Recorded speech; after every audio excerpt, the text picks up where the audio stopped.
Convenience is really key when it comes down to doing business. And this is why most societies are switching to the cashless mode of transaction.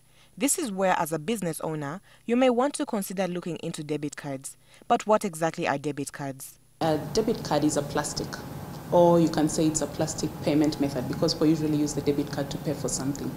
Many people tend to call them an ATM card, but it does more than just having you access your funds across the ATM. So this debit card is a plastic that is being used for payment and for making different purchases or for transacting off your account without necessarily having to go to the counter.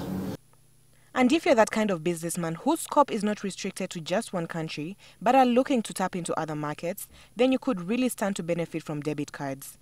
With this, a businessman would be able to make online purchases at any time, and this brings a convenience to his business. Because just imagine you're going to trade in China and you have to carry a lot of money. First of all, most of the borders, when you're crossing to go into another country, they require you to not to carry more than $10,000 for most of, if you're going to the US or to the UK, they wouldn't want you to carry in excess of $10,000. Now, you know very well that if you're going to do business, $10,000 may be little. However, because of the nature in which they work, debit cards are prone to security breaches, so a good amount of caution needs to be exercised. It gives you access, electronic access to your account.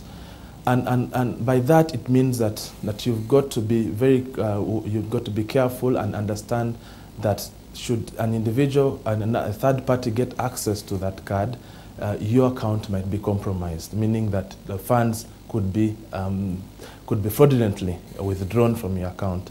But most important to remember is that because of the reliability and convenience that debit cards present, financial discipline is critical. Because most of the people, when you have a debit card, you feel very empowered, and it's good to feel empowered, but then you have to know what you've decided to, let's say, spend in terms of your spending habits. Otherwise, because you have a debit card, you could think, okay, I can access my money whenever I can, and you will not be able to save any for a rainy day. That said, as a businessman and trader who has to deal with huge amounts of money at any one point in time, adopting use of debit cards could save you the headache of worrying about how to carry around the money.